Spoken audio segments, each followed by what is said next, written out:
Kalau pelihara sih enggak pernah. Tapi punya. Apa contohnya? Kayak tengkorak gitu. Oh tengkorak kan karena ketemu gali rumah. Hah? Bangun rumah, ketika gali ada tengkorak, kita tanya sama penduduk, kita tanya sama RT RW, nggak ada yang mengakui ada meninggal di sana, ya disimpan tengkorak. Tengkorak asli? Iya. Nggak mau gimana mau? Disimpan itu? Iya. Jadi kalau sihir itu, kalau Om Deddy percaya? Enggak. Enggak juga? Enggak juga. Karena gue bisa, pada saat gue become magicians, gue pernah ngilangin helikopter, bos.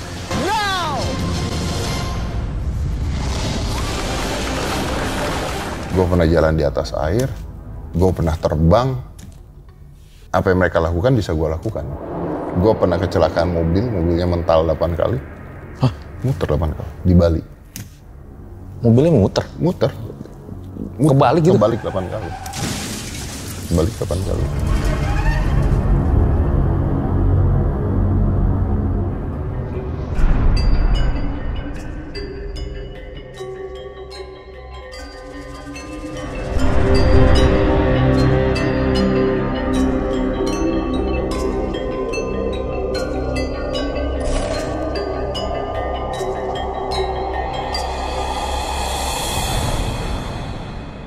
Om Ahmad Season 5 live dari studio Om Deddy Corbuzier. Urip iku urup.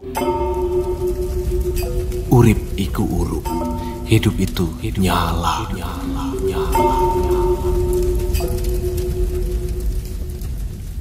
Halo Om. Apa tuh artinya? Itu kita kayak Urip itu urup, hidup itu menyala. menyala. Menyala. Urup nyala. Menyala abangku kan gitu. Apa kabar, Bos? Baik Om, makasih nih, sebuah kehormatan nih Om. Sama lah. Mau bercerita di RJL nih. Wis, Karena gue tuh dari dulu ngikutin Om terus Om. Oh, iya? Jujur. Lu ngikutin gue terus gue. Maksudnya video-videonya. Oh iya, oke. Enggak, soalnya ada. Serem juga kalau gitu. Ya makanya, soalnya kalau ngikutin gue terus kalau nggak setan.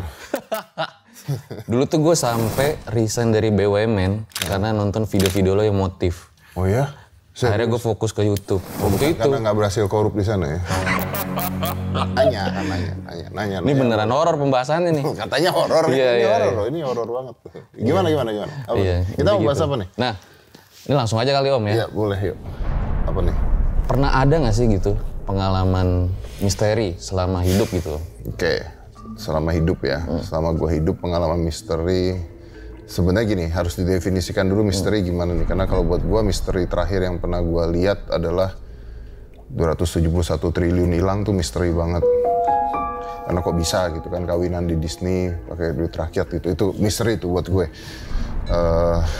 Belanja make up pakai duit pemerintah, duit rakyat tuh misteri gitu ya. Jadi itu misteri banget tuh kalau buat gue tuh. Atau misteri yang gimana nih? Tapi emang bener sih, karena di KBBI kan pengertian misteri itu sesuatu yang masih jadi teka-teki. Masih jadi teka-teki. Bisa saja dia korupsi dengan babi ngepet kan? Ini agak jauh sih memang Om. Kalau babi ngepet nggak segede gitu ya? Iya. Iya benar. Nampungnya nggak banyak kan, pakai baskom doang kayaknya. Iya benar. Misteri itu maksudnya gimana? Setan? Yang kayak fenomena-fenomena horor gitu. Fenomena horor? Fenomena misteri gitulah. Gue pernah tinggal sendirian, tinggal sendirian. Sedih ya? Lebih kesedih kalau ceritanya tinggal sendirian. Bukan misteri itu mah, goblok ya.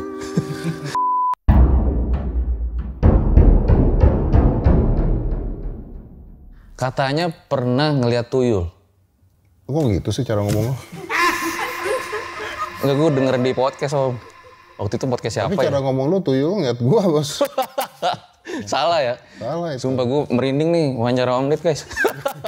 Gua pernah, bukan tuyul lah, gua pernah pada saat itu masih SMA gitu, gua tidur, bangun-bangun, terus tiba-tiba ada kayak sosok anak kecil gitu, giginya tajam-tajam gitu. Mungkin dia nggak pernah ke dokter gigi ya, jarang-jarang gitu kan, giginya jarang-jarang, dia ngeliatin gue. Nah gue lagi selimutan, ini gue masih SMA gitu. Ini bener ya, ceritanya bener, maksudnya jangan berharap lebih gitu. Ya gue selimutan lagi.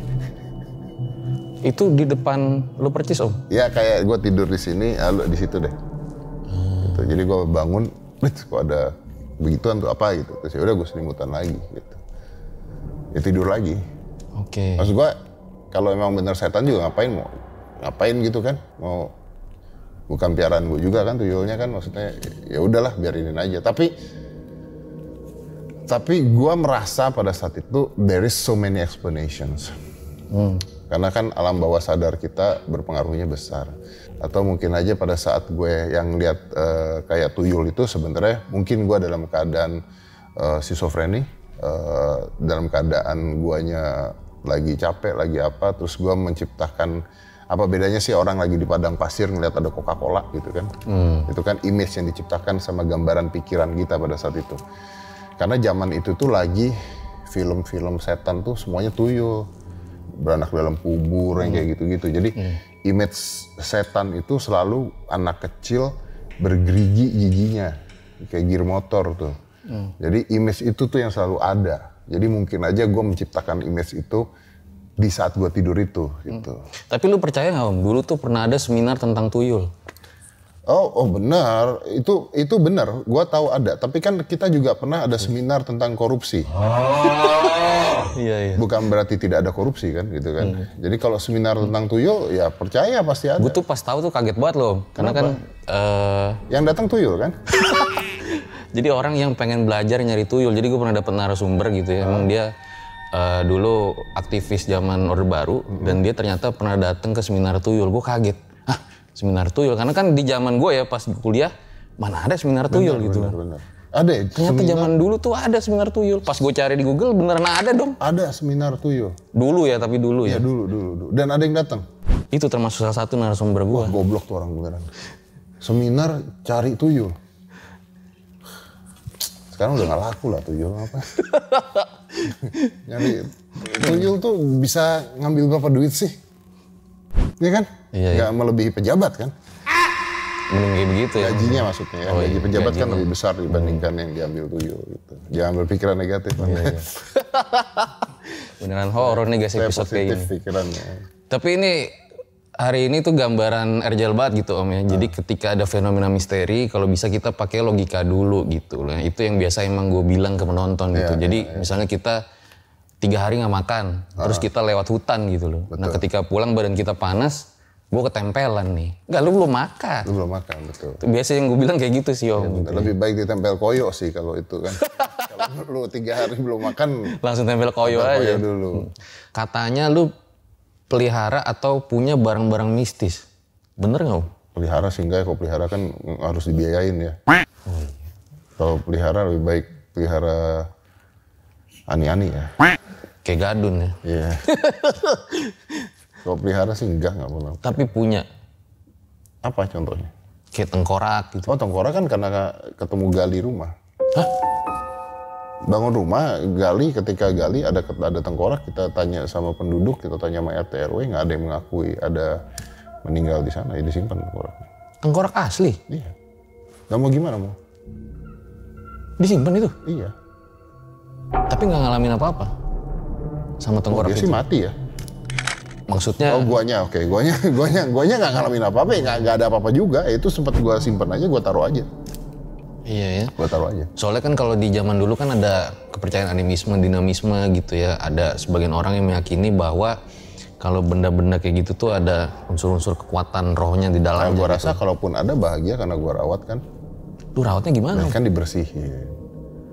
Masa sama tanah-tanahnya kita simpan. Boleh lihat nggak ada fotonya? Nggak ada fotonya sih, nggak ada. Ngapain pula gua foto, lu gila lu ya. Siapa tahu. Sama aja bentukannya sama tengkorak-tengkorak lain. Oh gitu? Iya. Sama aja. Anjir itu. Cuma waktu itu ketemunya kepalanya doang. Masih ada giginya gitu.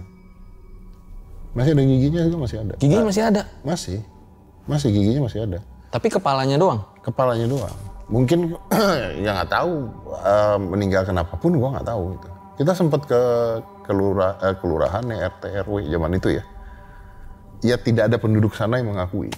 Kan kita punya kewajiban untuk melaporkan. Nggak ada yang ngakuin. Ya ketika kita tanya gimana, ya sama dia dikubur aja, mau dikubur di mana nih?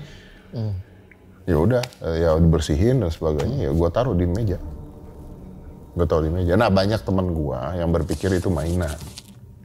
Itu, ya kalau ke rumah gua, wih, serem banget ya kayak asli ya gitu. Pegang, ngasih lihat. Nah biasanya kaget begitu lihat giginya bos. Kaget begitu lihat giginya. Karena asli? Karena kan agak sulit untuk bikin gigi mainan ya gitu kan. Oke. Agak niat banget gitu kan. Nah, giginya ada pada kaget pada saat itu. Itu bukan tenggorok orang yang lu benci kan? Bukan. Kalau gue benci sih nggak gue piara ya, nggak gue simpen ya.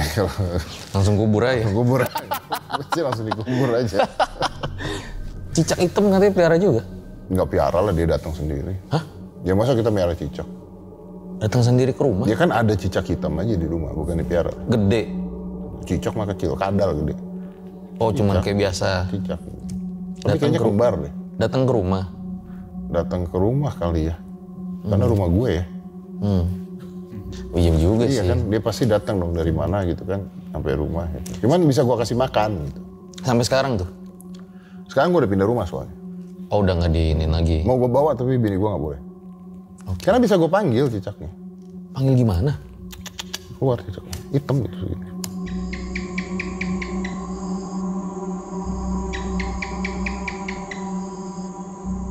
Lagi kucing om? Iya memang kalau gue lagi nonton TV, gue lagi makan itu suka gue paling ntar keluar gitu. Terus gue kasih makanan, ya udah dia makan. Ntar udah makan masuk lagi. Yang bisa manggil cuman gue. Karena cuman gue yang ngasih makan. Cicak bisa begitu? Bisa. Bisa, cicak bisa begitu. Bisa beneran. Kasih makannya nyamuk gimana? Kasih makan nasi gitu, kasih makan. Bukan nyamuk?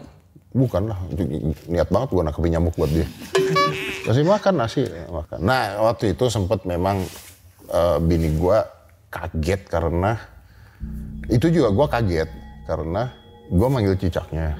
Di sini nih, waktu itu istri gue, istri gue ada di samping gue. Jadi gue di tengah-tengah antara istri dan cicak. Nah terus bini gue tuh suka nggak percaya kalau ini cicak bisa dipanggil. Walaupun udah berkali-kali gitu. Dan akhirnya jadi candaan gitu. Panggil cicak lu gitu. Jadi akhirnya jadi candaan ya, paham ya? Panggil cicak lu. Iya, dia bilang. Udah 5-6 kali gue panggil depan lu gitu. Ya coba lagi, jadi suka divideoin sama dia, gila cicak dipanggil bisa gitu loh. Jadiin konten IG. Ada videonya om? Ya nggak tahu di IG dia, cari aja. Nanti boleh gue masukin ya? Boleh kalau ketemu. Tapi kayaknya masuknya ke story deh ya. Nggak mungkin juga di real sih masukin cicak kan, kayaknya dia bukan tipe itu, ngerusak dia punya ini kayaknya. Soalnya gue kadang suka ngupload gitu kayak Tapi begitu. mungkin ada yang nyimpan kali, orang-orang ada yang nyimpan kan, bisa aja di TikTok Boleh, atau di mana kan. Nah terus gue panggil gini. Gitu. Gue udah nyiapin makan, gue lupa lah makanan. Keluar di pelan-pelan. Keluar pelan-pelan, cuk. Keluar, ngeliatin gue gitu. Gue taruh makanan. Makanlah dia di sini. Makan kan dia di sini kan. Nah, udah makan dia masuk ke sini. Begitu dia masuk ke dalam, ini kan di bawah kursi bos. Masuk bawah kursi, kita lagi nonton TV. Masuk bawah kursi, ketawa ke TV ini kan, wah anjir cicaknya lagi videoin. Tak udah, kita lihat TV, cicaknya ada di depan. Gitu. Tapi yang di sini udah nggak ada? Baru masuk tiba-tiba ada di depan kita. Gitu. Ya gue kasih makan lagi. Nah, kenapa itu bisa terjadi? Karena ada 2 cicaknya. Jadi yang masuk cuma 1? Iya. Bini gue nggak tahu. Gue tahu emang ada 2 nih cicak. Jadi bini Om Ded mikir nih, wah horor. Karena kadang-kadang kalau dikasih makan yang keluar tuh 1 terus masuk. Kayaknya tuh mereka nggak berani keluar barengan gitu kan, cicak jarang ada yang gandengan ya. Iya. Kecuali lagi kawin. Cicak kan juga kalau di tembok kan nggak berduaan kan, sendiri-sendiri kan, memang habitat mereka tuh nggak berdua gitu loh. Kadang lu ciuman berdua om. Gue nggak pernah, gue nggak sefetis lu sih bos ngeliatin cicak ciuman. Gue pernah lihat tuh maksudnya. Kalau nggak salah ya. Kalau nggak salah kan. Jadi karena yang datang 1, udah terus nanti 1 keluar lagi gitu. Nah, gue pernah ini monyet makan cepet amat sih gitu loh. Ya gue bawa gue senterin, oh ternyata ada 2. Gitu. Nah, gue tahu itu. Gitu. Bini gue nggak tahu. Jadi ketika itu tok tiba-tiba muncul di atas, wah kaget dia kan. Wah ya, terus gue bilang ini kayaknya jin deh. Karena nggak mungkin dong ada di sini ada di sana gitu. Percayalah dia kan ketakutan kan. Nah, terus banyak kejadian tiba-tiba cicaknya ada di kamar. Terus 1 ada dia keluar ada cicak itu di luar. Dia menganggap tuh cicak yang sama. Nggak tahu bini gue kenapa menganggap bahwa di dunia ini cuma ada satu cicak, juga gue nggak ngerti kenapa. Karena mungkin warnanya hitam beda dari yang lain Om. Ya kan kita nggak bisa rasis bos. Ya juga ya. Di dunia cicak ada rasis juga. Iya makanya. Jadi bentukannya sama, semuanya sama. Dan dua-duanya bisa gue kasih makan. Gitu. Jadi buat dia jadi agak kaget lah gitu. Nah dia baru tahu ini kalau gue tahu ada 2 dari awal. Baru ini. Baru tahu di sini. Iya. Oke. Selama ini dia masih menganggap bahwa itu cicak sakti. Tapi udah nggak ada cicaknya ya? Enggak, karena gue udah pindah rumah. Waktu itu gue mau bawa, sumpah gue mau bawa waktu itu. Karena bisa nemenin gue nonton. Tinggal dipanggil ya? Iya, bisa nemenin gue. Lucu aja kan ada cicak keluar gitu. Dan gue gak jijik sama cicak. Gue oke, gue bisa megang. Pernah di tangan gue gitu. Nurut. Nurut ya? Nurut. Tapi ini Om mungkin pada penasaran ya. Sebenarnya Om Deddy itu percaya hantu apa enggak sih? Enggak. Enggak percaya Om? Enggak percaya dan gak pingin percaya. Oke. Bukan tidak takut hantu ya. Itu 2 hal yang berbeda. Tidak percaya hantu tuh bukan berarti tidak takut hantu. Ya gini, gue gak percaya hantu, gak percaya. Nonton film setan, kaget gak? Kaget. Takut dong berarti dong. Iya. Nah, jadi kalau gue percaya itu hantu gak? Gue tidak percaya konteks adanya hantu itu gue gak percaya. Tapi kalau muncul ya gue takut. Oke. Nah selama ini gak pernah muncul gitu. Mungkin karena gue gak percaya. Karena banyak hal-hal yang menurut gue agak tidak masuk akal di perhantuan tersebut. Contoh, hantu harusnya telanjang bulat. Ya dong.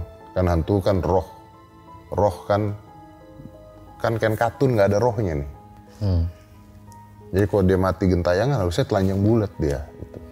Terus maksudnya, apalagi hantu-hantu di Indonesia tuh menurut gua lebih kasihan kan. Suster ngesot. Kenapa jelek gitu kalau di barat ganteng-ganteng? Suster ngesot kan menghina difabel. Ya kan? Ya dong. Temen gue ada yang difabel ngeliat suster ngesot, bete loh. Kan bete bisa, dia? Iya bete lah, bisa tuh suster ngapain ngesot coba. Padahal bisa berdiri ya? Padahal dia bisa berdiri. Kalau hantu-hantu luar negeri itu kan ganteng-ganteng ya. Iya. Dracula. Edward Cullen. Iya. Ya kan, Dracula, Edward Cullen. Film Dracula, pasti semua film Dracula, yang cowok, yang cewek itu pasti ganteng, cantik. Makanya hantunya fansnya cewek-cewek semua Om ya? Iya betul. Jadi setan pun di sana dihargai. Di kita kan setan nggak dihargai bos. Iya benar juga ya. Ya kan? Temen kelakuannya brengsek aja setan pada. Bilangnya setan ya? Iya makanya kan. Kita kepleset tai bos. Jalan kepleset tai, setan gitu. Padahal tai loh. Lu bayangin lu jadi setan.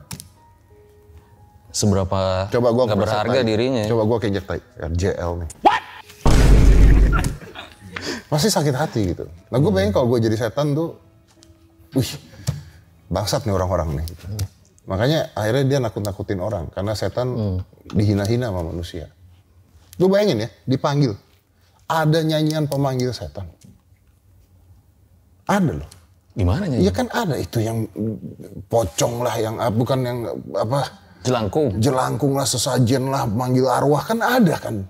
Begitu datang, pak dibacain ayat kursi. Kan goblok. Ngapain dipanggil Lu ya? bayangin gak?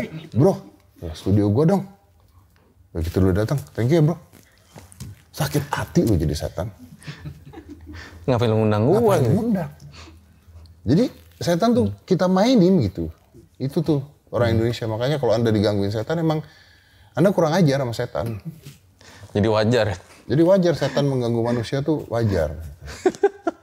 Tapi ini Om ya, dulu kan kita tahu ya di abad pertengahan itu di Eropa ya, penyihir-penyihir itu banyak ditangkap. Bentar dulu, jangan kita dong. Kita belum hidup pada saat itu bos. Oh iya. Ini lu mau bicaranya ini ya, Dark Ages ya? Abad 16, abad Iya, 17 Dark Ages berarti gitu. kan, yang dibakar-bakarin kan? Betul. Iya betul, itu kan sulap. Oh, jadi kalau sihir itu kalau Om Deddy percaya? Enggak. Enggak juga? Enggak juga. Karena gue bisa, pada saat gue main, pada saat gue become magicians, gue pernah ngilangin helikopter bos. Ada di YouTube, ada di TV, live.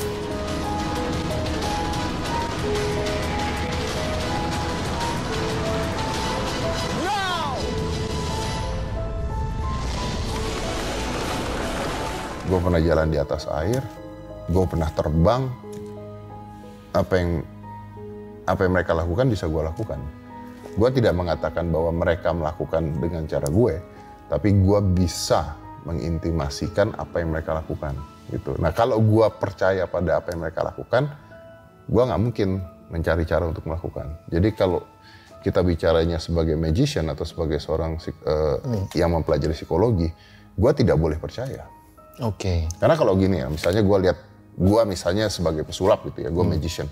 Terus gue nonton ada magician lain, tangannya keluar api, wah sihir, kan gak lucu. Oke. Begitu dia tangannya keluar api, gue harus berpikir, oke, gimana caranya? Oke, begini. Jadi gue nggak boleh berhenti di, wah ini sihir, enggak. Tapi there must be a way. Nah gini, kalau lu tanya ada apa enggak, gue nggak tahu. Oke. Percaya apa enggak? Gitu. Ya karena background lu kan psikolog juga sama sulap ya. Betul. Jadi kombinasi itu tersebut kan anak sekolah satu sekolah kesurupan. Oke, anak sekolah satu sekolah kesurupan. Yang didatengin sama sekolahnya adalah orang pintar. Kenapa bukan dokter dulu? Padahal orang pintar nggak tahu IPK-nya berapa. Betul, belum tentu pintar-pintar juga. Tapi di Indonesia yang datengin orang pintar. Sekarang gini deh, kita ada bangunan rusak. Yang didatengin apa nih? Yang didatengin tukang bangunan, insinyur, atau ahli matematika. Ini beda-beda loh, atau ahli feng shui.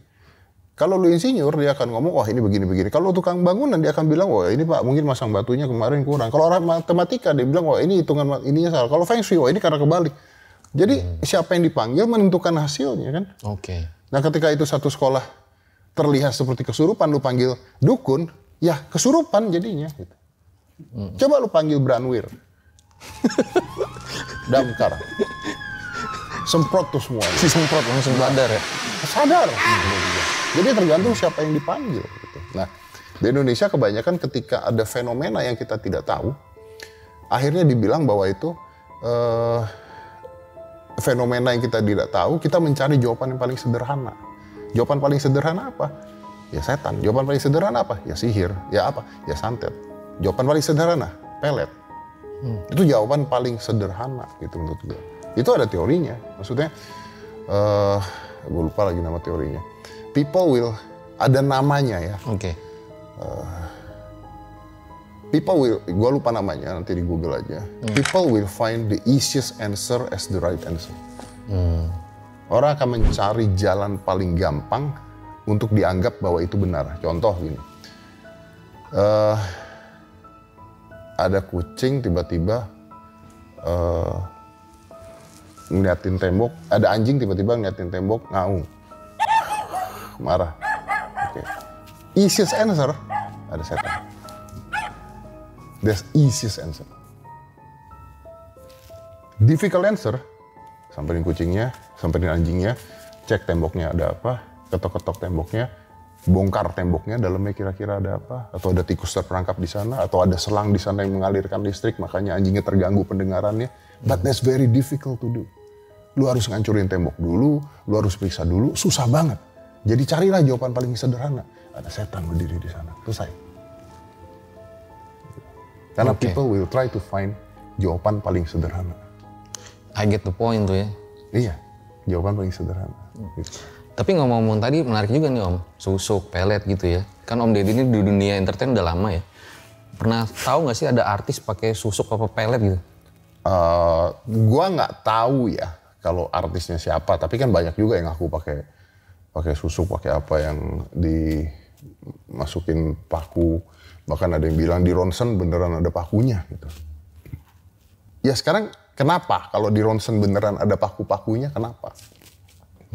Limbat bisa kok. Limbat loh makan paku. Kalau di ronsen ada pakunya, bukan mengartikan bahwa susuknya itu benar. Bisa kok sekarang, apalagi sekarang aku puntur, masuknya juga masuk ke sini. Nggak kerasa kok orang. Oke, tapi apa yang membuat dia merasa, gue begitu pasang susuk, cowok-cowok ngeliatin gue? Nah, kenapa tuh? Oke, karena ketika lu merasa punya sesuatu, you will act differently. Apa bedanya kayak begini? Ketika lu pakai baju seksi belahan tete kelihatan setengah, cowok-cowok ngeliatin lu. Oke, lu ketika pakai baju seksi, cara jalan lu beda. Gitu. Cara jalan lu beda. Lu ketika pakai seragam polisi, cara berdiri lu beda. Hanya beda seragam. Oke, nggak usah gitu deh. Itu kelihatan secara visual. Oke. Lu ketika lulus kuliah S2, cara bicara lu beda. Cara ngadepin orang beda. Cara berdiri lu beda ketika lulus S2 sama lulusan SD. Oke?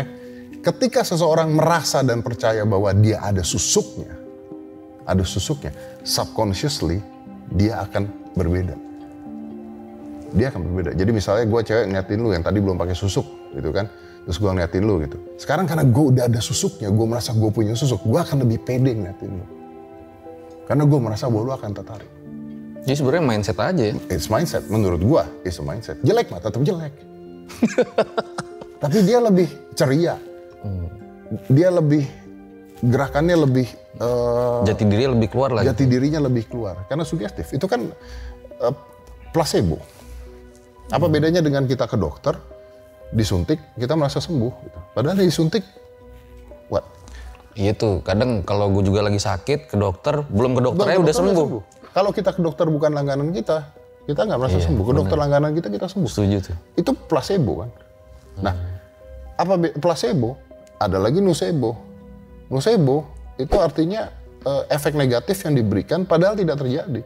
Lu ketemu dukun, dia bilang, hidup lu kayaknya sial tahun ini. Kepikiran lu bos. Kepikiran. Lu kepikiran, lu diam di rumah nggak ngapa-ngapain karena berpikir bahwa hidup lu akan sial, lu depresi sendiri. Hubungan lu dengan orang-orang sekitar jadi jelek hanya karena seorang dukun bilang bahwa hidup lu akan sial. Itu bahayanya kata-kata. Itu bahayanya kata-kata. Itu nocebo versus placebo. Placebo adalah kata-kata yang membawa efek positif bagi diri kita tanpa kita tahu. Bisa kata-kata, bisa pakaian, bisa suntikan, bisa apapun.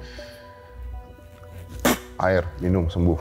Ternyata sembuh beneran. Bisa nggak orang minum air diludahin sembuh beneran? Bisa. Bisa. Kenapa? Karena mindset dia merasa bahwa, wah gua sembuh.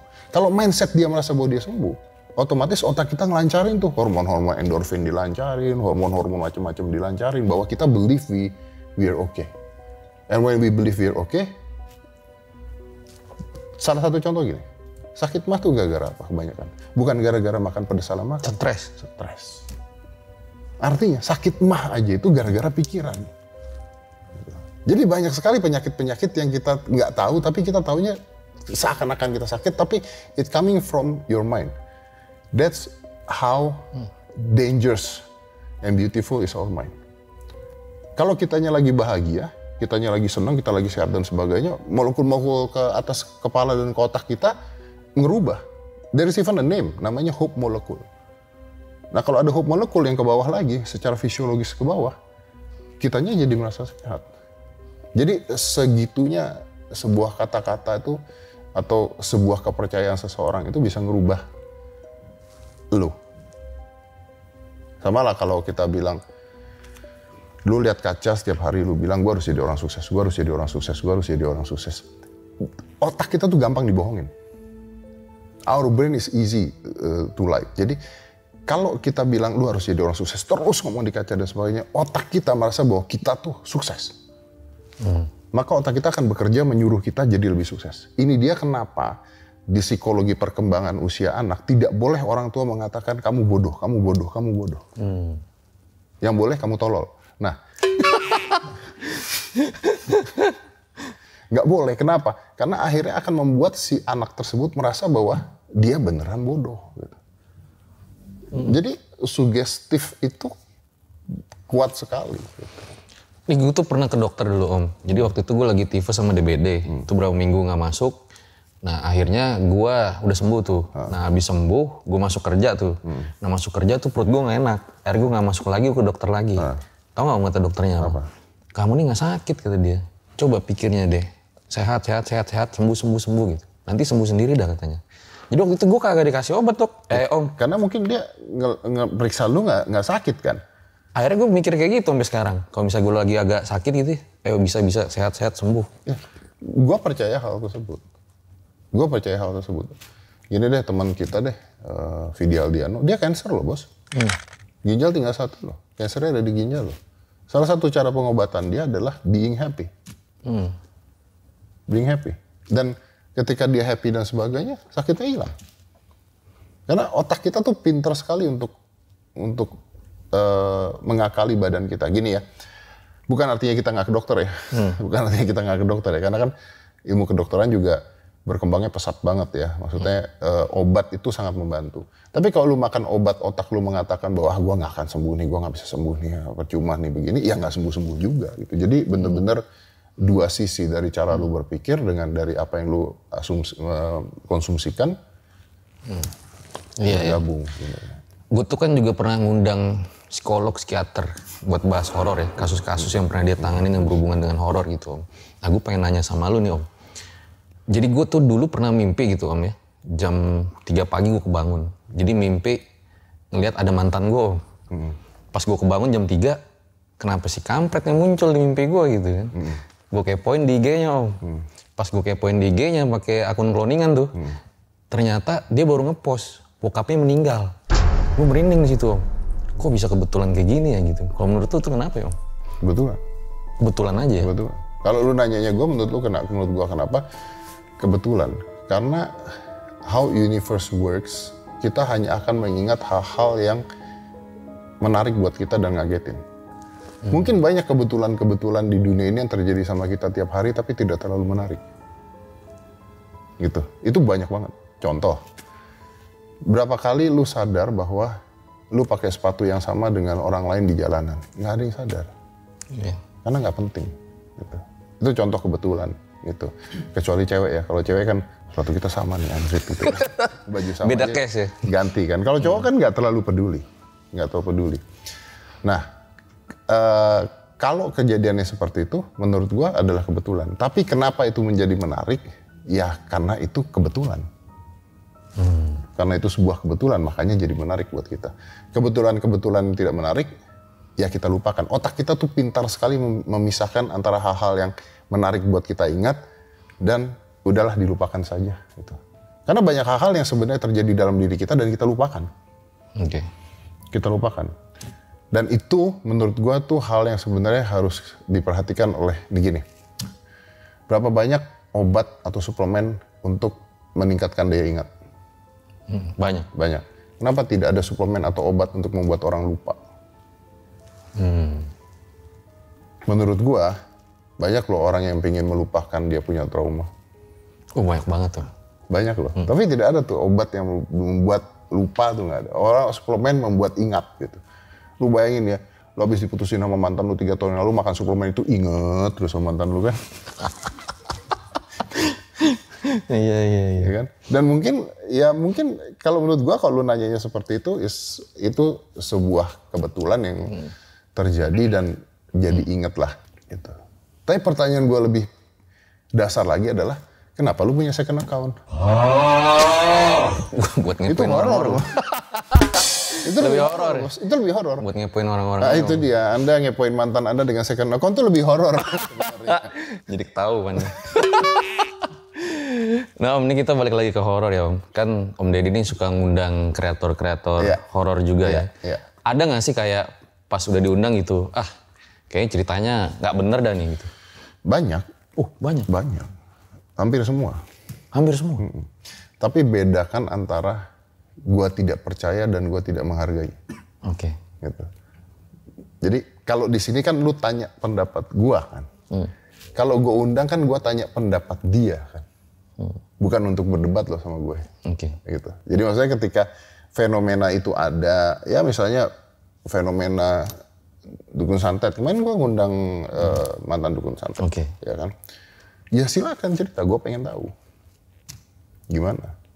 Tapi di ending ya gue bilang, gue nggak percaya terhadap hal ini. Gitu. Tapi the story is very good dan buat yang percaya ya silahkan. Dan bahkan gue bercanda, bisa nggak kalau gue nantangin lu nyantet gue, tapi kuping kanan? Loh, soalnya kalau orang disantet mati, bisa-bisa kita besok kecelakaan mati. Dibilangnya kayak gitu. Dibilangnya dia. Kalau kuping kanan budek 3 hari kan spesifik tuh nyantet itu kan, gitu kan, spesifik. Tapi nggak apa-apa gitu. Maksudnya gue punya banyak teman-teman juga kayak Sarah Wijayanto teman gue. Bukan artinya gue harus yakin 100% percaya dengan apa yang dia lakukan kan. Ini kan menghargai dan siapa tahu dia yang benar. Who knows ya? Who knows? Siapa tahu ternyata gue selama ini teori gue salah, ternyata beneran ada, beneran. It can happen gitu kan. Ini sama kayak, kalau gue mau tarik panjang lagi sama aja seperti gue punya teman beda agama. Iya. Lu nggak percaya ini, gue nggak percaya itu. Lu nggak percaya ini, gue nggak percaya ini. Ya nggak apa-apa kalau mau cerita ya nggak apa-apa juga, gitu kan. Sok aja gitu. Sok aja gitu. Iya. Jadi karena di Indonesia itu ada kebudayaan yang harus kita hargain juga lah. Betul. Gitu. Gue bukan pesulap merah yang bohong nih, bongkar, enggak. Iya. Kemarin gue digerebek sama sulap merah tuh. Iya. Iya, jadi waktu itu dia gerebek gue bilang ya gerebek aja orang. Gue kan narasumber nggak pernah gue bayar, gue suruh dengaran cerita. Iya. Itu kan dari sudut pandang narasumber gitu. Iya memang. Jadi kemarin ya. makanya digerebek. Makanya kan namanya narasumber ya kita dengerin dia. Gini deh, kita nggak usah bicara tentang kita ngundang orang ngomongin setan atau ngomongin apa. Kita ngundang narasumber yang nggak ada hubungannya aja, ngundang narasumber yang bener aja, ceritain masa lalu, lu bisa bohong kok. Iya. Ya kan?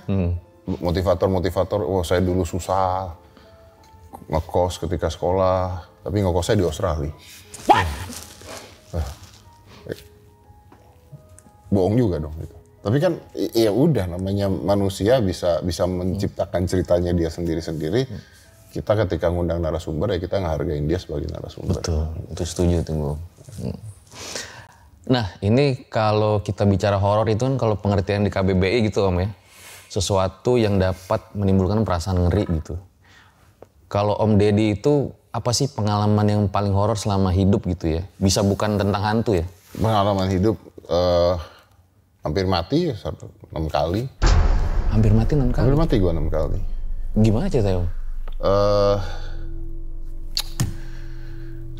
Kalau yang terakhir kali itu gara-gara COVID kena badai sitokin, itu hampir mati. Oh yang waktu itu di podcast. Iya, itu benar-benar hampir mati, itu hitungan jam itu waktu itu. Ya itu udah tau lah orang-orang ceritanya. Gue pernah naik jet ski jatuh, terus kipas jet skinya tuh maju ke muka gue, terus berhenti ada kali jarak 10 cm dari muka. Buset. Itu hampir mati tuh. Terus gimana tuh Om? Ya berhenti aja karena mesinnya mati gitu pada saat itu. Gitu. Nah sekarang kalau kita mau lihat dari sisi goibnya berarti ada pelindungnya gue gitu kan. Gue pernah kecelakaan mobilnya mental 8 kali. Muter 8 kali di Bali. Mobilnya muter? Kebalik gitu? Kebalik 8 kali. Kebalik 8 kali.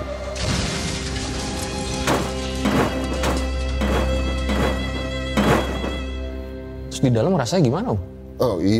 Trust me, you don't even know. Otak lu cuman mati nih gua gitu. Okay. Udah nggak sempat berpikir karena waktu tuh berjalannya cepet banget tuh ke balik 8 kali. Gua berempat pada saat itu. Tapi kayak sakit gitu nggak? Sakit karena kan kebentur-bentur ya. Karena kan kebentur-bentur. Tapi selamat, kita berempat selamat. Berhentinya gara-gara nabrak trotoar. Berhentinya gara-gara nabrak trotoar. Kalau nggak ada trotoar ya muter lagi tuh mobil kali. Sempat kebakar nggak? Nggak sempat kebakar. Nah, itu begitu keluar dari mobil kita berempat selamat. Nggak ada yang patah juga. Kalau yang depan kan pakai seat belt ya. Yang belakang kan biasa orang malas pakai seat belt kan. Yang belakang, gue di belakang pada saat itu. Selamat keluar berempat, ngecek badan gimana, ya sakit ya. Bukan nggak sakit loh ya. Sakit biru-biru, bengkak, 3 hari 4 hari mah ada, tapi nggak ada yang patah gitu. Tapi kita berempat keluar duduk di trotoar. Bego. Memproses apa yang baru terjadi. Memproses apa yang baru terjadi. Mungkin mikir ya, ini kita hidup apa udah mati ya? Iya, karena kita what the hell happened man? Gitu, karena kita juga nggak tahu kecelakaannya kenapa gitu. Kecelakaan tunggal? Ketunggal. Kita baru tahu kayaknya ban sobek. Kan di tol. Gitu. Di tol atau di mana gue juga lupa. Jadi kan kita nggak tahu apa yang terjadi, tiba-tiba balik gitu. Gue pernah naik motor jatuh, masuk ke dalam truk. Hah? Tapi badan gue di luar truk.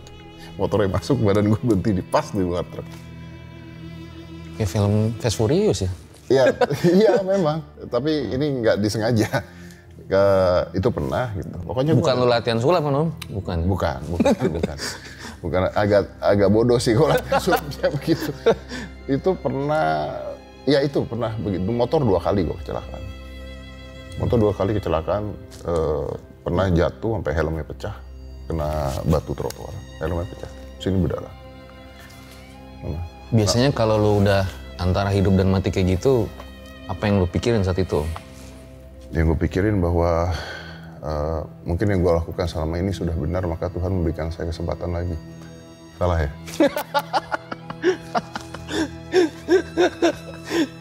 Langsung mikirnya begitu ya? Yang gue pikirin langsung adalah bahwa what stupid things did I do yang I'm not supposed to do. Gitu. Contohnya, berarti kalau di mobil gue harus pakai seatbelt. Contohnya kayak gitu. Yang itu dulu yang gue pikirin. Gue dulu itu sering motoran, sekarang hampir nggak pernah. Contohnya gitu. Karena kejadian 2 kali. Kan agak tolol gitu, udah 2 kali kejadian. Dan 2 kali kejadian tuh bukan kejadian keserempet jatuh, enggak, masuk ke dalam truk. Itu kan agak traumatik kan gitu kan. Kalau gue udah pasti trauma sih itu. Udah trauma, makanya gue udah kejadian pakai truk itu, gue masih naik motor lagi, jatuh lagi. Dan gue tahu bakal jatuh. Lu tahu kan kadang-kadang ada belokan yang ketika lu lagi belokin motor jatuh nih gue gitu. Iya. Jatuh beneran tuh. Karena tiba-tiba nggak imbang. Itu motor Vespa tuh, tau gak sih ada Vespa yang gede zaman dulu lah. Vespa gede? Ada Vespa tuh ada yang gede sempet. 2 kali lah itu kejadian. Terus pada saat COVID, mungkin pada saat itu gua terlalu lengah gitu, ada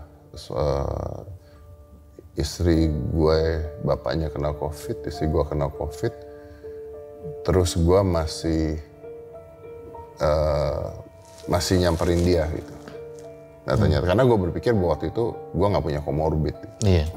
Tapi ternyata nggak peduli orang punya komorbid, nggak punya komorbid, kena sial aja gitu gue kena badai sitokinnya. Jadi mungkin when things happen like that, yang pertama kali gue pelajari adalah apa sih yang lu salah lakukan. Oke. Gitu. Yang salah apanya nih, di mananya nih. Gitu. Ya gimana udah kejadian soalnya. Supaya nggak terulang intinya gitu. Supaya nggak terulang ya? Supaya nggak terulang. Ya walaupun kita nggak pernah tahu yang namanya hidup orang kan. Betul. Mau gimana. Nah di RJL itu kan juga ada untold story gitu ya Om ya. Dan gue tadi bilang gue selalu ngikutin video-video lo gitu ya. Sering lah gitu. Nah dulu tuh gue denger lo pernah makan bakso dibagi 4 gitu Om. Sama satu keluarga ya.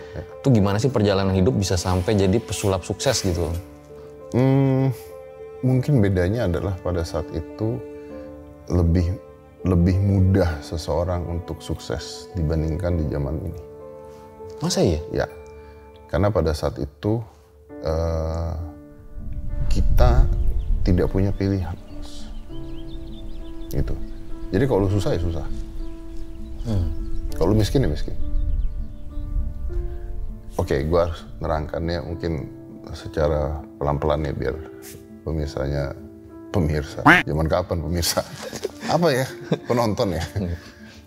Zaman TV kan pemirsa ya. Pemirsa di rumah, live. Zaman dulu itu, gua itu hidup di zaman ketika manusia tidak bisa berpura-pura. Oke. Contoh, gue miskin. Bapak gua kerja, baru dapat kerja, tapi untuk kehidupan, kamar gua dari triplek. Rumah gua tehelnya ini masih tehel semen. Jadi mungkin gua umur berapa kali itu baru di tehel yang kecil-kecil gitu kan. Ya sesusah itu. Tapi gua tidak mengatakan nggak bisa makan ya. Gitu. Ya kadang-kadang kalau lagi susah nggak punya duit ya itu beli bakso 1, namanya nasi 4 dibagi. Kan bakso 1 kan, ini banyak yang salah. Bakso 1 mangkok tuh kan isi baksonya bisa 6. Iya. Gitu. Jadi ya satu anak dapat bakso 1 apa 2 lah gitulah intinya. Itu soalnya pas lu cerita kayak gitu, gue inget juga keluarga gue dulu begitu juga. Iya, kan. Wah ini kayak gue nih. Iya, tapi kan bukan nggak bisa makan, ya. Bukan gembel di jalanan loh kita ya. Masih bisa makan, masih bisa sekolah. Tapi susah. Nah, di zaman itu, yang tadi gue balik ke tadi, adalah di zaman ketika kita tidak bisa berpura-pura. Jadi gini, kalau gue miskin, gue susah, ya gue miskin dan gue susah. Kalau zaman sekarang, orang miskin susah bisa terlihat kaya. Orang miskin, orang jelek aja bisa terlihat ganteng dan cantik kok di medsos. Orang nempel mobil orang, foto dianggap mobilnya dia kok. Jadi banyak sekali hal-hal yang menipu pikiran mereka bahwa hidup tuh seperti ini, hidup tuh seperti ini, bisa diakalin, bisa dapat jalan instan dan sebagainya. Pada saat itu enggak, dan pada saat itu kemungkinan sukses lebih besar. Kenapa kemungkinan sukses lebih besar? Pertama, lu tidak punya banyak pilihan. Gue pada saat gue belajar sulap pada saat itu, buku itu nggak bisa beli karena buku tuh dari luar negeri. Jadi gue punya teman yang kaya dan sebagainya, dia beli karena dia belajar sulap juga. Gue fotokopi bukunya. Kalau beli alat sulap tuh cuma beli 1 biji, itu alat sulap itu nabungnya berapa lama, beli alat sulap 1 yang dimainin itu terus. Jadi lu bayangin kalau gue punya alat sulap cuma 3 biji dan gue mainin terus karena gue nggak punya duit, seberapa mahirnya gue memainkan itu. Kebayang ya? Oke. Sekarang ada YouTube. Sekarang buku gampang. Sekarang alat sulap dijual 50 ribuan di Mangga 2. Oke. Jadi seseorang menghargai seni dan usahanya jadi lebih murah. Oke. Gitu. Menghargai seni dan usahanya jadi lebih murah. Jadi akhirnya orang gampang menyerah, gampang malas karena perjuangannya pun tidak susah. Contoh paling sederhana kalau Anda sulit nangkep. Anak gue dulu punya PS berapa lah gitu, gue lupa dulu nih, dia masih umur 6 tahun, 5 tahun, 6 tahun. Lu tau gak game PS tuh harganya berapa? PS berapa nih? Sekarang PS5 ya? PS5? PS3 kali ya, dulu ya, bener? Iya, 500.000, 700.000 500.000, ya 500.000. Dia kalau main, dan dia tahu kan, walaupun anak sekarang umur 7 tahun juga tahu nih harga 500.000 itu mahal kan. Dia kalau main, semua game yang dia beli, habis. Ya. Begitu dia ganti ke Xbox, yang gamenya bajakan 10.000, gak ada tuh game yang habis. Karena begitu, gini mainnya, ada yang lain, bosan, masukin. Oh keren, ada yang lain, masukin. Too much choices, too cheap. Terlalu banyak dan terlalu murah. Akhirnya, ya udah. Nah sekarang bayangin, kalau gue pada saat itu bukunya cuma ada 1 atau 2, dapetinnya susahnya setengah mati, gak punya pilihan segitu banyaknya, gak punya duit untuk beli, lu mau gak mau itu cuma itu doang yang lu pelajarin, dan mau gak mau lu pelajarin yang ngelotok karena gak ada pilihan lain. Dan distractionnya gak banyak. Hiburan dari mana? TV. Hiburan TV itu doang. Jadi lu punya banyak waktu untuk menggapai lu punya kesuksesan di zaman itu. Nah, makanya di zaman sekarang ini, yang muda-muda ini, Gen Z dan sebagainya itu, kayak Aska, Nada, yang gue tanamkan adalah, lu harus naruh posisi lu gak punya pilihan. Gak punya pilihan. Contoh paling sederhana, anak cowok gue gitu ya misalnya, baju cuma 4 biji paling. Si Aska om? Iya. Sepatu 2 biji lah. Kalau nggak hancur nggak ganti. Gue juga begitu. Baju gue paling 5 biji, ini doang nggak pernah ganti. Gue nggak memberikan diri gue banyak pilihan. Gitu. Karena semakin banyaknya pilihan, semakin bingung. Lu bayangin kalau lu punya baju ada 1 kandang gitu ya, lu mau pergi aja harus nyocokin ini dan itu untuk membahagiakan orang lain yang lu nggak peduli. Gitu. Nah, di zaman sekarang Gen Z itu banyak sekali pilihan-pilihan yang bisa distract dia punya fokus ke arah lain. Dan ini di segala hal loh. Contoh, makan lebih sehat dulu dibandingkan sekarang. Kenapa? Dulu masak kita. Iya. Kan tinggal pesen. Iya, dulu kita masak. Lu mau manasin aja, dulu pakai kompor manasin. Iya. Iya kan? Iya. Susah tuh. Ada microwave sekarang. Sekarang lu mau makan apa, kapanpun, lu pesen, makanannya datang. Nggak ada Pak zaman dulu Pak. Akhirnya lu lebih menghargai makanan orang tua lu yang dibuat. Udah gitu dulu makan mesti bareng-bareng lagi. Makan bareng-bareng Pak. Oh makan nggak bareng-bareng ditabok loh. Iya. Iya kan? Makan bareng-bareng. Kalau sekarang anak gue makan duluan mesen, ntar gue mesen makanan, ntar ini mesen makanan dan sebagainya.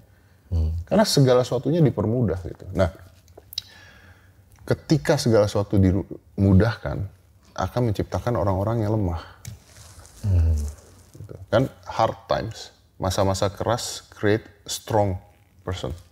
Masa keras itu menciptakan orang-orang yang kuat loh. Gue yakin kakek nenek gue hidupnya lebih keras dari gue. Ya kan? Ke bapak gue turun, ke gue turun kerasnya. Ke generasi sekarang, bukan turun lagi Pak, jeblok. Saat ini adalah masa paling enak untuk manusia hidup tuh saat ini. Saat ini. 100 tahun yang lalu, enggak, 100 tahun yang lalu semua perang, Bos.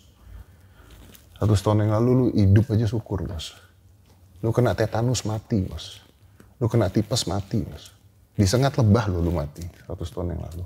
Lu mau makan, lu hunting dulu, Bos. Kalau lu nggak dimakan, lu yang makan. Hunting hewan tuh kalau lu nggak dapetin hewannya, lu yang dimakan hewannya. Saat ini adalah masa paling nyaman dalam sejarah manusia tuh saat ini. Apa yang terjadi? Hard times create strong people. Strong people. Strong people create easy time. Orang-orang ini karena hidupnya keras, yuk kita buat, udah maju, yuk kita buat sesuatu yang menggampangkan hidup. Ini strong people yang kita. Akhirnya terjadilah easy time ini.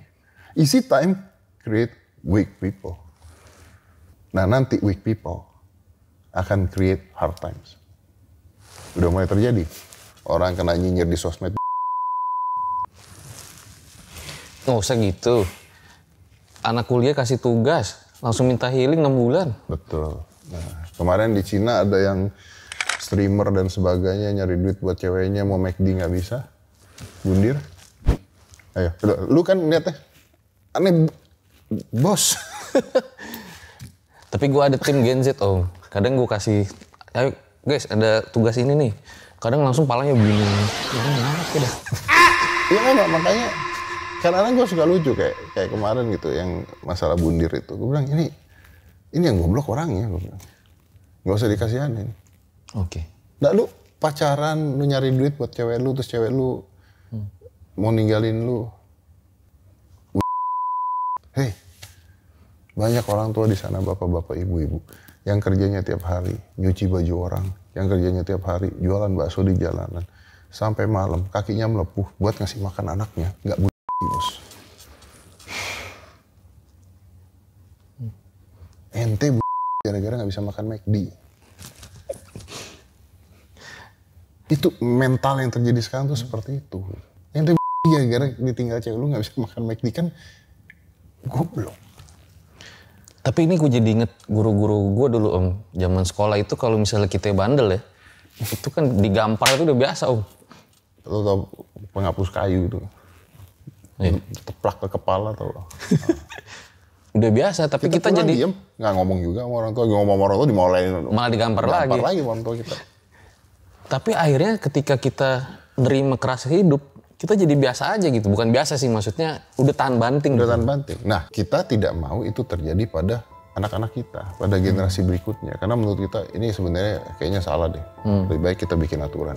Yang kita lupa, aturan yang kita buat, itu melemahkan anak-anak ini. Oke. Which is normal. Which is normal. Contoh gini. Gua dulu pulang sekolah jalan kaki. Dipalak orang sering. Ditodong pernah. Oke? Sekarang gue punya duit. Anak gue jalan sekolah, pulang sekolah, jalan kaki. Gak gue kasih. Karena ada fasilitasnya. Betul. Ada fasilitasnya. Oke, kan lu orang kaya, lu punya mobil dan sebagainya. Gak usah gitu deh. MRT. Jauh lebih aman. Jauh lebih cepat. Lebih nyaman. Ada AC-nya. MRT loh. Jadi memang segala sesuatu jauh lebih nyaman dibandingkan dulu, jauh lebih nyaman. Nah yang bahaya adalah anak-anak ini lupa kenyamanan ini ngebuat mereka jadi lemah. Gitu. Oke. Makanya dulu di zaman lo peluang untuk suksesnya menurut Om Ded lebih besar ya. Karena perjuangannya itu bukan main gitu ya. Perjuangannya bukan main karena kita punya rasa perjuangan yang gua kalau nggak jadi ya mati gua. Gak ada pilihan lain. Gak ada pilihan lain. Sekarang Pak, orang bisa viral di sosial media. Gone. Alif Cepmek man. nothing personal ya. Mana? Karena nggak ada prosesnya. Karena nggak ada prosesnya. Oke. Karena nggak ada perjuangannya. Tiba-tiba viral, tiba-tiba meledak. Ya, nah ini kan orang compare, ini kan bahaya sekali itu sebenarnya. Dan ketika orang sudah merasa terkenal lalu tiba-tiba dilupakan orang, mental lo yang kena. Setuju. Mental lo yang kena. Bayangin, kita itu posting foto di sosial media hanya untuk di-like sama orang lain. Ah, itu ibu gua tuh. Kadang bokap gua kalau nge-like dimarahin sama dia. Iya. Kok lo nge-like foto gua? Ya elah receh amat. Bayangin. Lu bayangin, zaman dulu kan nggak mungkin. Lu foto, lu cetak, lu bawa ke semua tetangga lu. Bagus nggak? Bagus nggak? Bagus nggak? Kan itu yang terjadi kan sekarang kan intinya kan. Bagus nggak? Bagus nggak? Nggak mungkin tuh. Paling zaman dulu kan foto anak dibawa di dompet. Sekarang kita foto supaya di-like orang lain. Ditambah lagi dengan teknologi yang luar biasa yang memudahkan. Sekarang orangnya jelek, bisa putih cantik loh. Pas ketemu Kaget. Nah itu horor kan. Horor tuh. Nah tapi coba lu berpikir. Kok ya mereka mau melakukan hal itu? Kok mereka mau? Kok mereka mau naruh foto yang tidak sesuai dengan mukanya, bahkan dia sendiri lihat nggak kenal? Iya kenapa ya? Kok mereka mau? Karena mereka cuma pingin dapetin dunia maya, kepuasan dunia maya. Yang mereka lupakan, ini mereka akan kena mental. Kenapa? Dipuji-puji, dibilang cantik banget, seksi banget, apa segala. Setiap kali masuk ke kamar, lihat kaca, dia kecewa. Kena loh mentalnya, secara dia tidak sadarin. Nah ini yang ada di anak-anak zaman sekarang. Makanya isunya sangat banyak ya mental. Makanya isu mental health-nya jadi banyak sekali. Oke. Gitu. Nah ini mungkin kalau isu yang sekarang itu isu mental health ya. Tapi kan setiap manusia itu ada titik tertinggi, titik terendah gitu Om ya. Nah kalau untuk seorang Om Deddy Corbuzier gitu ya, titik terendah dalam hidup tuh apa sih Om? Apa yang tadi nyaris mati itu? Titik terendah ini dalam hal apa dulu? Ekonomi. Dalam kehidupan gitu. Yang merasa lagi down banget gitu. Mungkin gua nggak mau terlihat sok kekar ya bos ya. Tapi mungkin karena dulu kecilnya ditempanya dengan keras, gua tidak terlalu stres ketika ada masalah. Gitu. Kalau gua begitu, karena gua juga nggak peduli. Tapi kan banyak kok titik terendah di ekonomi ya. Misalnya gue pernah bangkrut waktu itu. Pernah bangkrut? Pernah. Gue pernah bikin restoran 9 biji bangkrut semua pernah. Itu kapan lo? 20 years ago, 20 tahun yang lalu. Pas masih jadi pesulap? Ya. Ya belajar kan, gitu kan. Terus saat itu gimana? Depresi ya enggak. Ya udah. Gitu. Ya udah aja? Ya udah, ya usaha lagi. Gitu. Wow. Usaha lagi. Ya gimana, karena nggak ada pilihan. Bapak gue meninggal tiba-tiba, itu titik terendah karena ternyata tidak semua tuh abadi gitu. Jadi banyak titik rendah tuh, banyak banget itu. Cuman gue mungkin gini, biar indah ceritanya ya. Jadi Raja Solomon itu kalau nggak salah ya, Raja Solomon itu pernah ngomong ke ajudannya lah gitu. Tolong buatin gue cincin. Buatin gue cincin yang bisa membuat gue, kalau gue lihat cincin ini pada saat gue lagi sedih, gue merasa bahagia. Oh gampang, tapi pada saat gue bahagia, gue lihat cincin ini, gue jadi merasa sedih. Ajudannya bilang, ini cincinnya 1 apa 2? 1. Wah gimana cara buatnya? Mutar, nggak tahu lah gimana cara buatnya, gimana bikin cincin yang orang lihat lagi happy, lihat sedih, lagi sedih, lihat happy, gimana caranya gitu. Akhirnya ada seorang filsuf lah, gitu, ketemu seorang filsuf, terus si Raja Solomonnya cerita. Okay. This is true story but fable ya, fable. Jadi udah banyak, udah banyak tambahan. Filsufnya bilang, lu mau bikin cincin yang kalau lu lihat bahagia jadi sedih, sedih jadi bahagia. Iya, kasih gue 3 hari. 3 hari. Pulang, si filsufnya ke tukang cincin, 3 hari balik. pada saat dia balik Raja Solomon lagi pesta besar sekali, ketawa ke TV, wah. Terus ada filsufnya, katanya gitu, I have your ring. Mana gue pakai? Dia lihat lagi ketawa, dia lihat begitu dia lihat pesta, terus dia gini.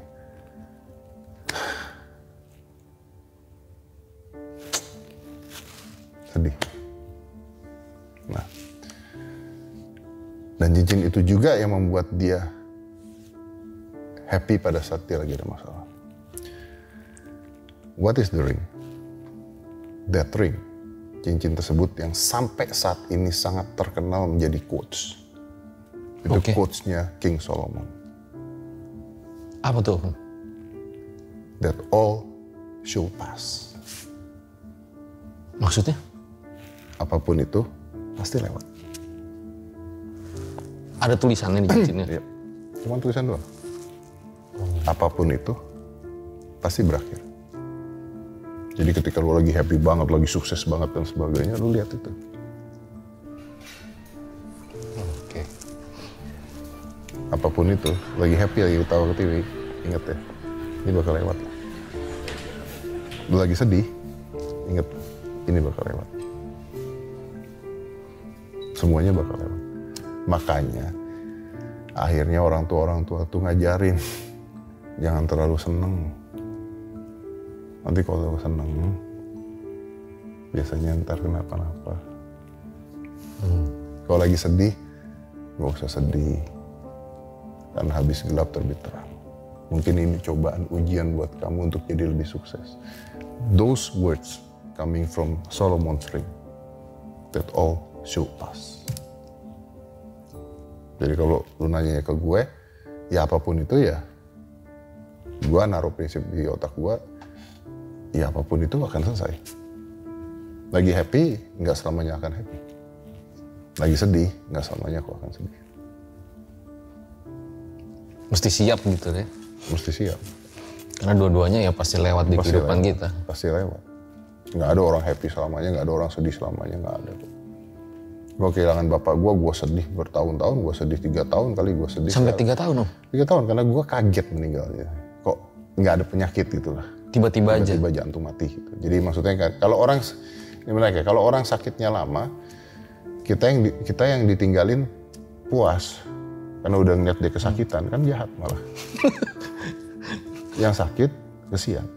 Tapi bokap gue setelah gue pikir-pikir, bokap gue matinya bagus. Mati pak, mati kok. Kita yang ditinggalin sengsara. Karena gak siap. Jadi gue harus naruh di otak gue bahwa, enggak, sebenarnya gue gak boleh gitu. Tapi gue denger lu sampai nungguin terus tuh? Iya, karena kaget kan. Karena gak ada sakitnya kan. Sebelum dikubur itu ya? Karena kan gak ada sakitnya. Kalau sakit-sakitan bukan sorong sampai kurung sampai apa, kadang-kadang kita jadi anaknya atau jadi apa juga, ya udahlah dipanggil aja lah gitu kan. Nah, kalau nggak ada apa-apa kan kita yang ambil. Ada penyesalan saat itu ke ayah? Ya penyesalannya kenapa gua nggak tahu gitu. Kenapa nggak kasih tahu dulu ada penyakit gitu. Kenapa dia nggak sakit dulu, tapi kan akhirnya setelah dipikir-pikir itu kan egoisme. Mungkin dia orang yang baik ya, mungkin Tuhan ngambilnya cepat, jadi nggak dikasih penyakit. Nah ini mungkin pertanyaan terakhir gitu Om ya. Apa sih harapan Om Deddy gitu ya untuk industri media ke depannya? Digital media lah. Kalau harapan gue tuh berarti buat gue doang ya, nggak buat yang lain. Maksudnya buat semua juga sih? Oh buat semua, Kalau harapan gue sih biar yang lain mati semua. Harapan gue pribadi kan egois kalau pribadi. Oligarki ya? Oh iya, kan pribadi. Kalau harapan manusia sendiri-sendiri itu pasti egois gitu. Harapan untuk media sosialnya gitu maksudnya. Mungkin pengaturan algoritma lebih baik. Karena algoritma media sosial itu saat ini tidak dipegang oleh pemerintah kita. Gitu. Jadi benar-benar media luar masuk ke Indonesia dengan algoritmanya mereka. Contohnya gini lah, TikTok di Indonesia tuh beda algoritma dengan TikTok di Cina loh. Iya kenapa gitu ya? Ya artinya kan ada propaganda-propaganda yang bisa dimasukin. Dan itu berbahaya? Dan itu sebenarnya berbahaya. Gitu. Makanya kan ada beberapa negara yang nge-ban contohnya. Sebenarnya kalau algoritmanya bisa dipegang sama kita, data-datanya bisa dipegang sama kita, kan kita bisa naruh konten-konten positif dan hiburan gitu. Bukan konten-konten negatif-negatif ini masukin gitu. Sama menariknya adalah menurut gua sekarang ini orang tua harus ngajarin anaknya lebih cerdas lagi bersosial media, karena tahu kan kejadian-kejadian kayak misalnya ada pembunuhan begini terus masuk berita, masuk apa, ada suami mutilasi istrinya, ada banyak banget kan sekarang kan gitu kan. Nenek diperkosa cucunya gitu kan banyak. Itu kan masuk berita terus langsung. Nenek diperkosa cucu? Iya, sampai mati. Ada Om? Ada banyak masuk berita. Banyak loh nenek-nenek diperkosa cucunya. Gila juga cucunya? Masuk berita. Iya. Ayah kandung memperkosa anaknya ada kan? Oh itu ada. Nah, berita tersebut itu kan bagus ketika keluar, akhirnya polisi bertindak cepat, semua masyarakat tahu tuh, aware-nya bagus. Tapi subconsciously berita-berita tersebut juga kalau dilihat ya sama orang-orang yang agak-agak sedeng jadi ide, bos. Jadi ide. Anggaplah orang-orang yang sedeng ini jumlahnya sedikit. Tapi untuk orang-orang yang normal saja, itu memberikan stresor yang tinggi loh. Kalau kita melihat berita-berita itu terus-terusan tuh kita dapat stresor yang tinggi gitu. Kayak nenek diperkosa cucunya menurut gua tidak perlu masuk berita, masuk tahanan. Oke. Gitu. Karena nggak usah masuk berita kok untuk orang tahu bahwa nenek diperkosa cucunya tuh salah. Gitu. Kalau dulu gue taunya nenek cucunya tuh jadiin gulai, pernah ada tuh. Iya kan, itu kan salah gitu ya. Itu kan sebenarnya ilmu budi pekerti, orang tua, agama gitu ya. Nggak perlu berita yang menyiarkan untuk ngasih tahu bahwa ini loh, ini salah loh. Enggak kan. Kan nggak perlu begitu. Kalau koruptor dan sebagainya mungkin harus, karena uang masyarakat yang diambil. Jadi kepentingan bersama. Nah ini masalah pribadi antara nenek dan cucu ini, tanpa diberitahu pun harusnya sudah diajarkan kok dari agama, diajarkan dari budi pekerti, diajarkan dari orang tua bahwa nggak ada perilaku seperti itu kecuali lu gila, gitu maksudnya. Personal aja lah gitu ya? Itu personal gitu. Mungkin dengan mengurangi berita-berita seperti itu, apakah itu akan mengurangi kejahatan dan sebagainya ya kita nggak tahu. Kecuali berita-berita penting kayak Sambo kemarin itu penting karena kita menganggapnya kalau polisi susah ditangkap maka harus disiarkan contohnya. Tapi kan banyak hal-hal personal yang tidak penting menurut gue. Kalau kayak program-program horor yang settingan tuh negatif juga nggak sih menurut lo? Penontonnya ada. Oke. Tergantung dari penontonnya menganggap itu apa. Kalau penontonnya menganggap itu percaya, oh ini benar ya goblok di dia. Misalnya unboxing mumi gitu. Gue nggak tahu emang ada unboxing mumi. Ada dulu. Ada ya? Gue nggak tahu tuh ada ya. Begini, kalau itu pembodohan atau tidak, kalau itu dijadikannya sebagai acara yang benar, anggapnya bahwa ini ya, gue punya ilmu ini bisa begini, itu pembodohan jelas. Oke. Karena tidak ada pembuktiannya, gitu. Tapi kalau memang dibuatnya as entertainment, silahkan. Apa bedanya sama film hantu? Apa bedanya dengan film horor yang ada di bioskop? Bedanya kan adalah reach engagement penonton. Orang yang ke bioskop sudah tahu mau nonton apa. Orang yang di sosial media dijejeli tontonan. Nah sosial media ini kan sekarang juga aneh. Kalau zaman dulu YouTube dan sebagainya itu kan yang keluar di lu adalah orang-orang yang lu follow ya. Iya. Ya kan? Iya. Orang-orang yang lu follow kan. Yang lu suka yang lu tonton kan. Benar. Kalau sekarang kan enggak kan. Tiba-tiba muncul di home. Iya kan? Kalau sekarang kan apa istilahnya tuh Apa Om? diperkirakan suka gitu. Di apa namanya? Oh sekarang canggih banget Om. Direkomendasikan. Misalnya kita lagi ngobrol nih. Terus tahu-tahu kita buka TikTok. Lah, ini yang tadi ngobrolin nih. Iya, makanya. Dan kalau lu lihat YouTube, kayak IG, kayak TikTok dan sebagainya kan recommended to you. Benar ya? Iya. Recommend konten. Recommend konten. My question simple.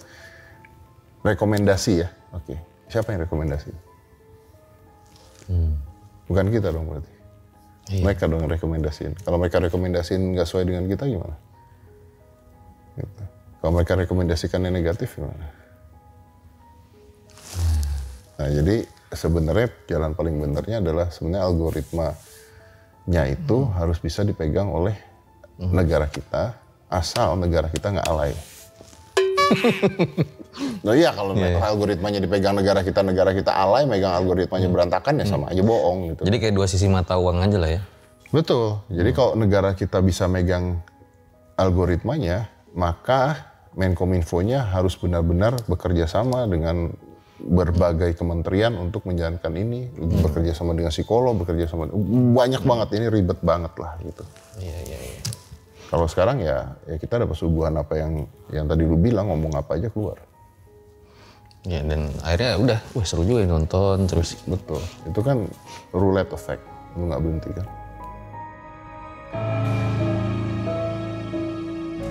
Oke deh, kalau gitu makasih banyak nih Om ya. Kesimpulannya jadi baru tahu nih Om Ded kayak Tarzan bahwa ya. cicak tuh ada yang hitam. Dan Om Ded bisa mengendalikan cicak. Betul, dan bukan hanya ada satu cicak hitam di dunia, ada banyak. Dan cicak bisa dikasih makan. Oke, itu dia menutup kita cicak. Sukses selalu Om, sehat Thank you, selalu. Terus menginspirasi Om. Thank you, ya. sukses ya. Thank you. Gue Fajar Aditya, RJ5 undur diri. Ciao.